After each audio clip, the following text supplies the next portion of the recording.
और जब तक आप गौ माता की सेवा नहीं करेंगे, प्यारे दोस्तों, आप इस देश के अंदर सही दिल से नहीं रह पाएंगे।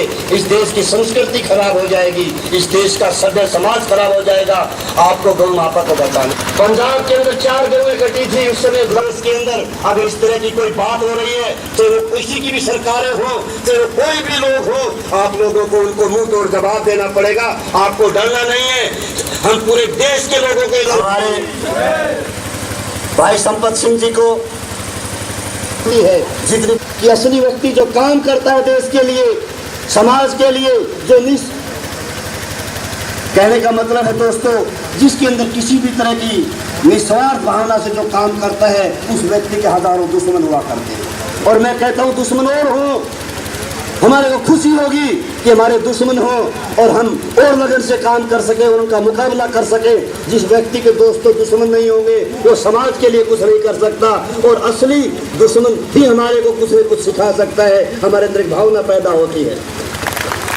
आप लोग करके मुझे बेहद खुशी हो रही है कि आप इस प्रांगण में बैठे हैं और आपके हाथ में, मुझे आज लगता है कि आपके हाथ में एक बार फिर इसकी संस्कृति को बताने के लिए, और उन बच्चों को जो दूध मुए बच्चे हैं जिन्होंने इस देश की रक्षा कर ली है, उन बच्चों को आप उसी गौ माता का दूध पिलाएंगे।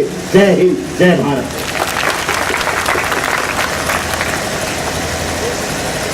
श्री नरेंद्र कौशिक जी, मुझे पता लगा है कि धरती पकड़ नाम से बहुत मशहूर है।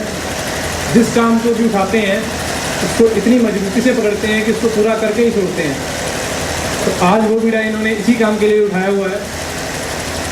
तो मेरा इनसे बहुत बहुत धन्यवाद जो उन्होंने इतने अच्छे शब्द हमारे साथ साझा किए।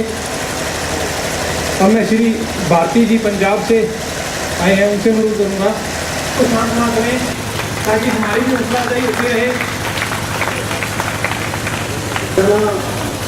स्थापना दिवस इकट्ठे हुए गुरु भक्तों को सब तो पहला मेरा नमस्कार। जय हिंद, जय श्री राम।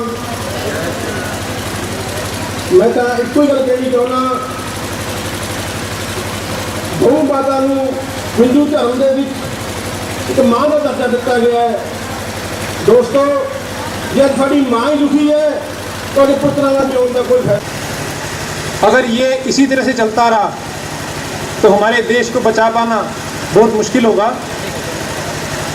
और इससे गौ माता से जो खेती है इसमें क्या फ़ायदा मिलता है, इसके बारे में अपने विचार रखने के लिए बठिंडा से श्री लवलीन बागी जी आए हैं हमारे बीच।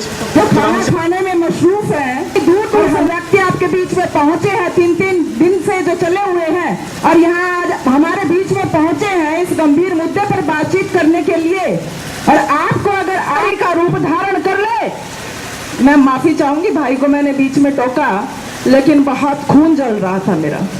जज्बे के साथ यहाँ इकट्ठा है तो उस जज्बे को पूर्णतः अच्छे तरीके से निभाइए। अगर माँ को माँ कहते हो तो उसे इस तरीके से धकेलिए मत। सिर्फ कुछ एक गाय के कीड़े निकालने से क्या, कीचड़ में दबी हुई गाय को बाहर निकालकर फोटो चिपकाने से क्या कोई गौ भक्त बन जाता है? हमें वो जज्बा चाहिए, हमें वो ललकार चाहिए कि वो आप सबके बीच में हो। माफी चाहूंगी बीच में टोकने के लिए, लेकिन गौ माता सब देख रही है और जो यहाँ दिखावे के लिए सिर्फ खाने के लिए आई है उनको पाप जरूर देगी। ग्लोबल जस्टिस की जो रिपोर्ट है उसके अंदर 17,638 किसान आत्महत्या कर चुके हैं। इसका मतलब है कि भारतवर्ष के अंदर हर 30 मिनट में एक किसान आत्महत्या कर रहा है।